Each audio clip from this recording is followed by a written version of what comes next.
Right, we kind of have a semi half-ass Paul Harrell meat target here with some pork ribs, some very badly 2-year-old pork ham steak.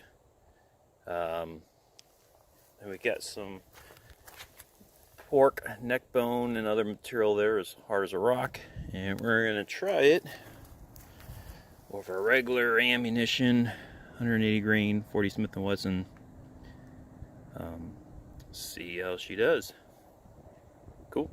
And before we see how this ammo performs, get a closer view of what this stuff looks like. Ever since I was a kid, came in this little white box. It's a Winchester white box.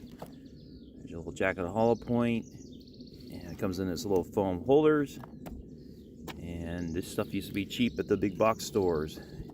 And where I cannot order ammo online, it's still cheaper than this stuff. All right, let's see, get some chronograph results with this.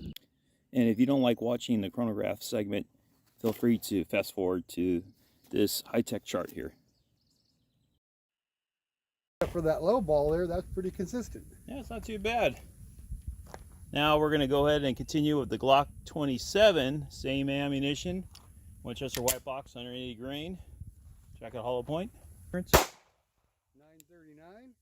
962, 946, 937, 920, 943, 941. All right. And since this production is already going to run longer than I intended, the Winchester white box out of the M&P shield will be filmed off camera, as well as the UMC out of my Glock 27 off camera. Okay, these are the results I got with my M&P shield with a 3-inch barrel.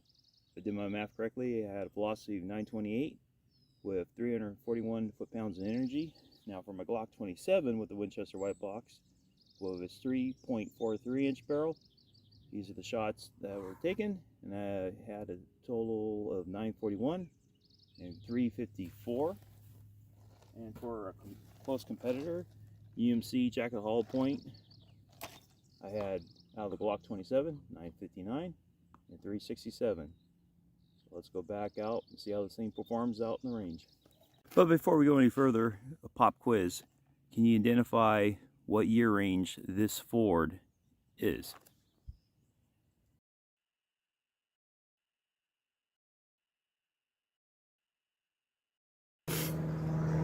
Okay, Winchester white box, 180 grain, personal defense of the Glock 27, 10 feet.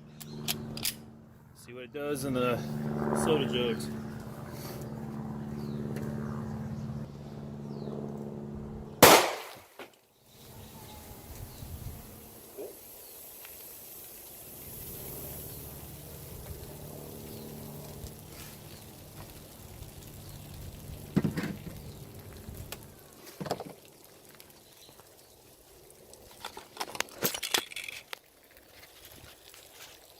Yeah, this is damage. I went through the root beer, ripped it open.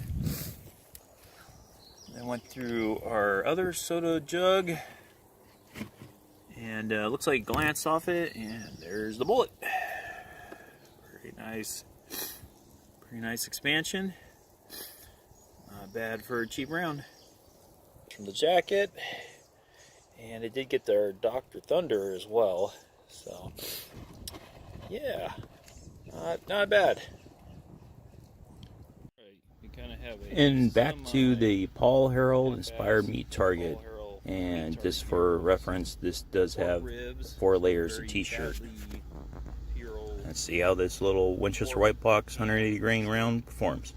And we got some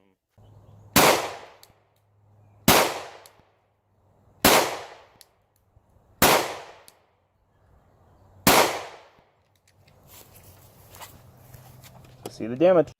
All right, this is the results of the Winchester white box. I was able to recover 3 of the bullets. Other 2 were lost in fleece, so I couldn't find them in the watermelon, which chewed up the watermelon pretty well. where it struck and hit ribs, it shattered them and broke them. And on our neck bones in the back, had a pretty good little entry and exit hole. It chewed it up pretty well. Not sure the camera's gonna show it too well. One of the bullets was caught into the second layer of fleece, other about fifth layer, and the other was on the first layer, just sitting right there. So for a box of 50 and a budget-minded person, which, hey, plenty short supply for me, I might actually consider carrying something like this. And as always, thank you for watching EDC Ballistics. Please hit that like button and that bell button. And if you haven't signed off yet, here's a quick view of the next video in production. Test, we got our Remington value pack, 100 rounds, 40 Smith & Wesson. 27, again UMC 180 grain, jacket hollow point, 9. Bouncing to the right, about 6 feet from the target. And that's the bullet.